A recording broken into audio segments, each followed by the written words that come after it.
Ben ilk önce ben sualları size göstereceğim. Yavaş yavaş siz ekranı dayandırıp her bir testin yazarsınız. Sonra da cevaplarını yoklayarsınız. Ondan sonra izahını geçin.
İndi isə sualların bir-bir izahına baxaq. Deməli, birinci sual Azərbaycan Respublikasının Konstitusiyasındandır. Burada bizdən bu sözü tamamlamağımızı istəyir. Yəni, düzgün variantı seçməyimizi istəyir. Deməli, burada düzgün cavab B-dir. Düzgün yazılanlar bunlardır. 2 və 4-dür. Pulsuz icbari ümumi təhsil almaq hüququnu dövlət təmin edir. Bir də dövlət minimum təhsil standartlarını müəyyən edir. Birincidə nə səhvdir? Birincidə deməli deyir ki, dövlət xeyriyyəçilik fəaliyyətinin könüllü sosial sığortanın və sosial təminatın başqa növlərin inkişafı üçün imkanlar yaradır olmalıdır. Amma bizim testimizdə nə yazıb? İnkişafını təmin edir. Bu son səhvdir. İmkanlar yaradır olmalıydı. Üçüncüdə isə yenə sonluqda səhv var. Üçüncü də belə olmalıdır. Dövlət ədəb-bədii, elmi-texniki və başqa yaradıcılıq növlərinin azad həyata keçirilməsinə təminat verir. Testimizdə isə yazıb ki, azad həyata keçirilməsini müəyyən edir. Yəni səhv olan isə bunun sonudur. Təminat verir olmalıydı. Ona görə də düzgün cavab 2 və 4-dür. İkinci sualımız normativ hüquq haqlar haqqında Konstitusiya qanunundandır. Burada da deməli cavaba fikir veririk. Cavabımız deməli B-dir. B, yəni 1 ilə 4. Bizdən deməli nəyi soruşur? Soruşur ki, səhv olanları seçin. Yanlış variantı seçin. Deməli, bir səhvdir. Bir də yazıb qanun və fərmanlar prezident tərəfindən imzalandıqdan sonra 48 saat müddətində rəsmi dərəcə alınır. Bu 72 saat olmalıdır. Həmin Konstitusiya qanununun 83-cü maddəsində 72 saat olduğu qeyd olunur.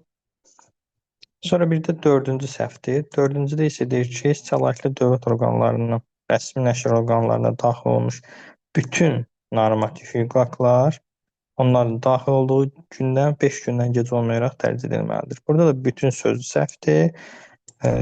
Bax, burada fikir versəz, qırmızı hərfdən vermişik. Mötərizənin istisna var. Hüquq haqlarının dövlət reyestrinin nəşri istisna olmaqla yazıb. Yəni bu söz olduğu üçün buradakı bütün normativ hüquq haqlar sözü səhvdir. Yəni həmin Konstitusiya qanununda 83.4-də düzgün cümlə bu formada verilmişdir. Sonra baxırıq növbəti testə.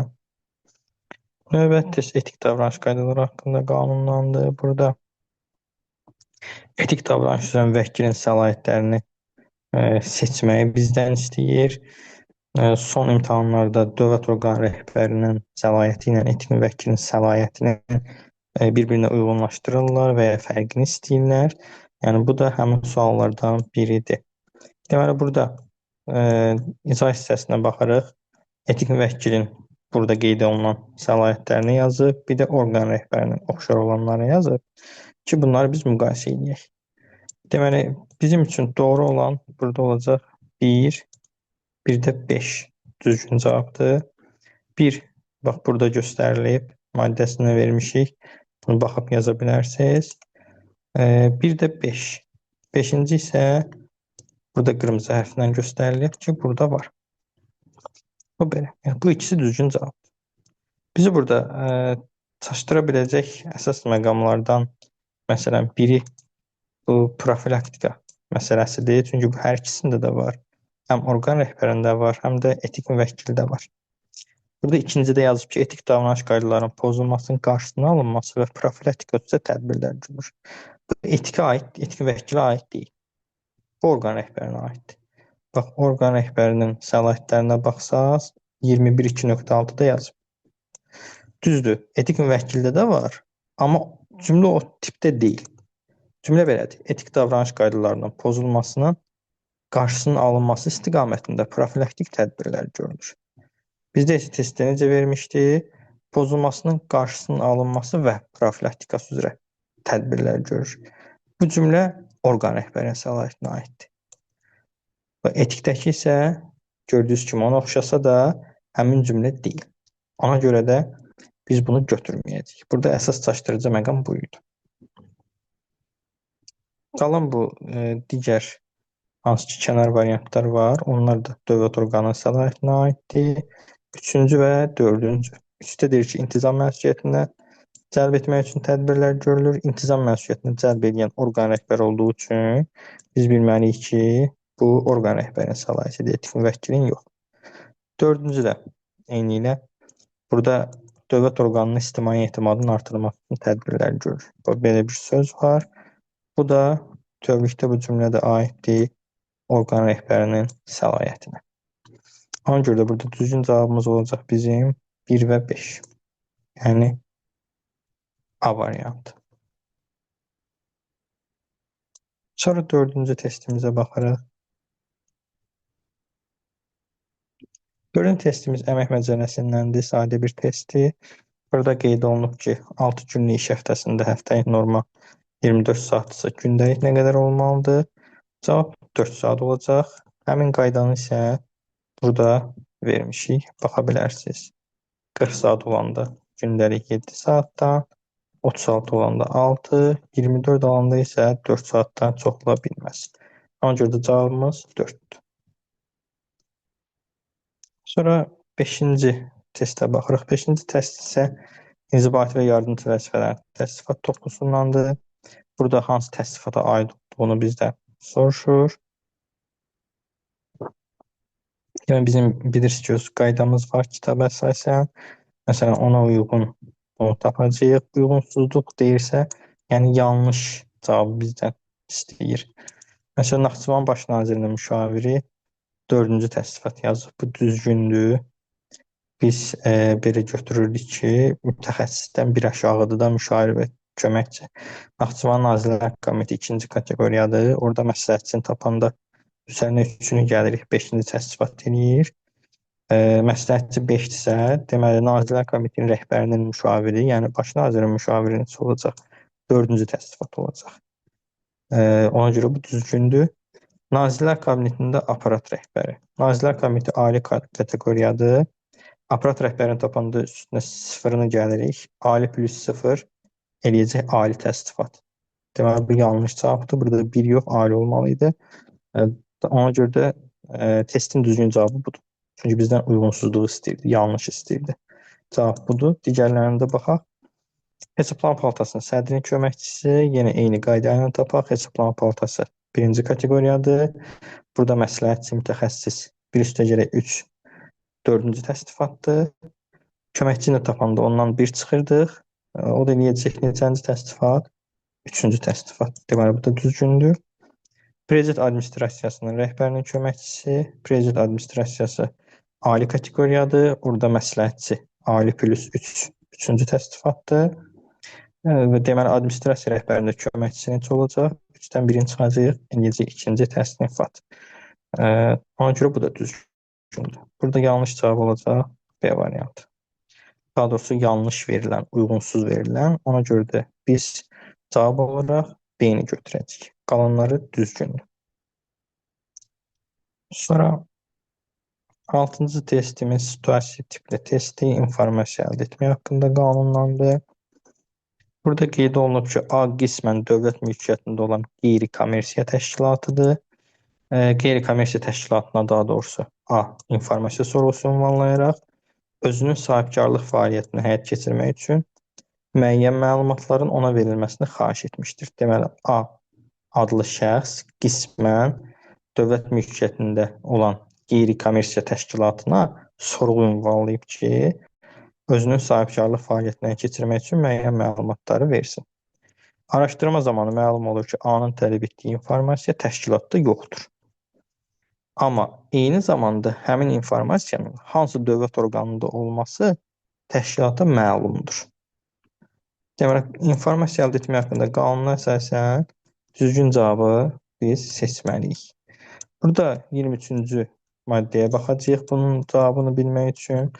Burada qeyd olunur ki, sorğu edilən informasiya sahibində yoxdursa, aidiyyatı informasiya sahibini müəyyənləşdirilməli və sorğunu ləngitmədən, lakin 5 gündən gec olmayaraq ona göndərməli və məlumat verməlidir.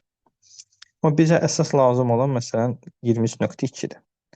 Burada qeyd olunub ki, 9.1.2 və 9.3-cü maddələrdə nəzərdə tutulan informasiya sahibləri sorğunu aidiyyəti üzrə göndərməyə bilər. Bu şərtlə ki, sorğu edilən informasiyanın onlarda olmadığı barədə ləngitmədən, lakin 5 günündən gec olmayaraq sorğuçuya məlumat versinlər. Bu 9.3-ü açıqlamaq üçün burada bizim testə aid olan hissəsini qeyd etmişəm ki, bu informasiya sahiblərlə bərabər tutulan şəxslər nəzərdə tutulur 9.3-də və burada gördüyünüz kimi qırmızı ilə verilib tamamilə və qismən dövlət mülkiyyətində olan və ya asılılığında olan qeyri-kommersiya təşkilatları. Bizdə də testimizdə şərtdə yazmışdı ki, dövlət mülkiyyətində olan qeyri-kommersiya təşkilatına. Deməli, bu qaydaya uyğun gəlir. Dövlət mülkiyyətində olan qeyri-kommersiya təşkilatı. İndi 23.2-də nə deyirdi? Yəni, bu şəxslər o halda göndərməyə bilər ki, ləngitmədən 5 gündən gec olmayaraq sorğuçuya məlumat versinlər. Məsələ budur. Biz indi bax, buna uyğun cavabı tapacağıq. Buna uyğun cavaba fikir versək, burada məsələn B ilə C ümumiyyətlə yəni uyğun gəlmir. Bir A ilə D biraz uyğun gəlir. Ona görə bu ikisinin üzərində biz qalmalıyıq. Burada yazır ki, 5 gündən gec olmayaraq göndərməli və A-ya məlumat verilməsini tapşırmalıdır. Maddəmizə əsasən belə bir konkretlik yoxdur. Ona görə ən uyğun gələn D variantıdır. Bu 23.2-yə uyğun gələn budur. Sorğunu aidiyyət üzrə göndərməyə bilər, lakin bu halda ləngitmədən 5 gündən gec olmayaraq informasiyanın onda olmadığı barədə A-ya məlumat verməlidir. Ona görə burada düzgün variant D variantı olacaq. Deməli, qanunun 23.2-ci maddəsinə əsasən. Və eyni bu cümləni elə bir ki, testdə yazıblar. Bu belə. Ona görə düzgün cavab D variantıdır. Sonra dövlət qulu haqqında qanundan bizdən prinsipləri soruşur. Burada prinsiplər 4-cü maddəsində əks olunub dövlət qulu haqqında qanunun. C variantına baxırıq. C variantı ilk başdan doğru görünür. Amma diqqətli olsaq, burada sözün biri yanlış olaraq qeyd olunub. Burada qeyd olunub ki, dövlət orqanlarının və onların vəzifəli şəxslərinin qanunsuz hərəkətləri nəticəsində vurulmuş zərərə görə dövlət qulluqçularının məsuliyyət daşıması. Amma qanuna baxsaq, orada dövlət qulluqçusunun yerinə yazıb ki, dövlət orqanlarının məsuliyyət daşıması. Ona görə də burada C variantı yanlış cavabdır. Dövlət qulluğunun prinsipi deyil. Sonra 8-ci testimiz yenə informasiya əldə etmək haqqında qanundandır. Burada qanunun şamil edilmədiyi variantı seçməyi bizdən istəyir. Cavab elə A variantıdır. Beynəlxalq müqavilələrdə müəyyən edilmiş məhdudiyyətlərə şamil olunmur. Burada digərləri oxşuyur, amma diqqətlə yanaşmaq lazımdır. Məsələn, burada yazır ki, dövlət sirri təşkil etməyən məlumat. Bu səhvdir. Qanuna baxsa, orada yazır dövlət sirri təşkil edən məlumata şamil olunmur. və vətəndaşların müraciəti haqqında qanunla tənzimlənməyən yazıb. Amma tənzimlənən təklif, ərizə, şikayətə şamil olunmur. İnformasiya əldə olunmasına görə ödənişlərdə bu da yanlışdır. Bilirsiniz ki, qanunda belə bir maddə var. Əldə olunması üçün ödənişdən bağlı. Ona görə şamil edilir. Şamil edilməyən bir dənə oldu. Beynəlxalq müqavilələrə müəyyən edilmiş məhdudiyyətlər. 4-cü maddəyə baxsaq, 4.2.4-də bu qeyd olunub. Sonra 9-cu testə baxsaq, bu da dövlət sirri haqqında qanuna əsasendir. Burada dövlət sirri haqqında qanuna əsasən hərbi sahədə dövlət sirrini təşkil edən məlumatları bizdən seçməyi tələb eləyir. Burada düzgün cavab C variantıdır. C variantı 3 və 4-dür. Digərlərini isə qarşısında yazmışıq ki, sırf hansına aid olmasını. Məsələn, birincidə yazılan iqtisadi sahəyə aiddir. İkinci yazılan dövlət sərhədi mühafizəsi haqqında olan məlumatlar hərbi oxşasa da kəşfiyyat və əməliyyat axtarış fəaliyyəti sahəsinə aiddir. Sonuncu isə xarici siyasət sahəsinə aiddir.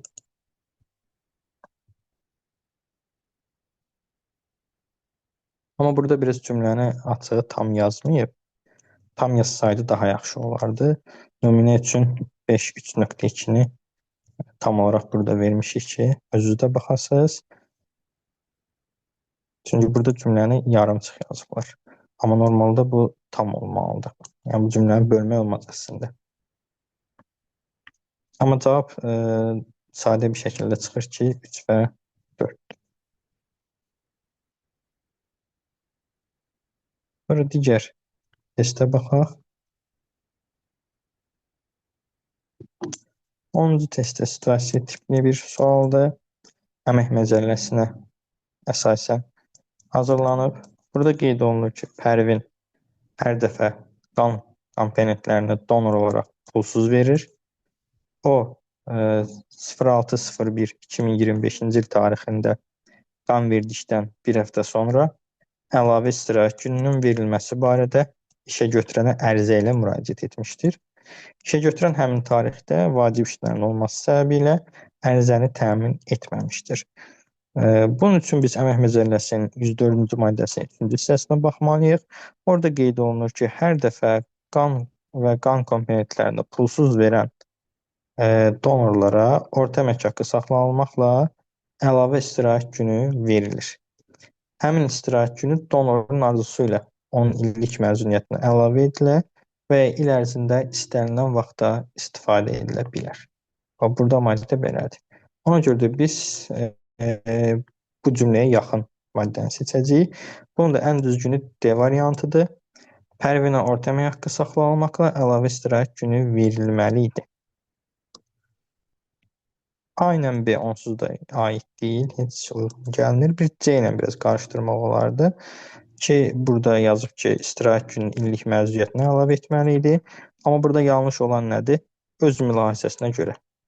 Yəni işə götürənin mülahizəsinə görə. Amma qanunda nə yazıb? Əmək məcəllədə nə yazıb? Donorun arzusu ilə.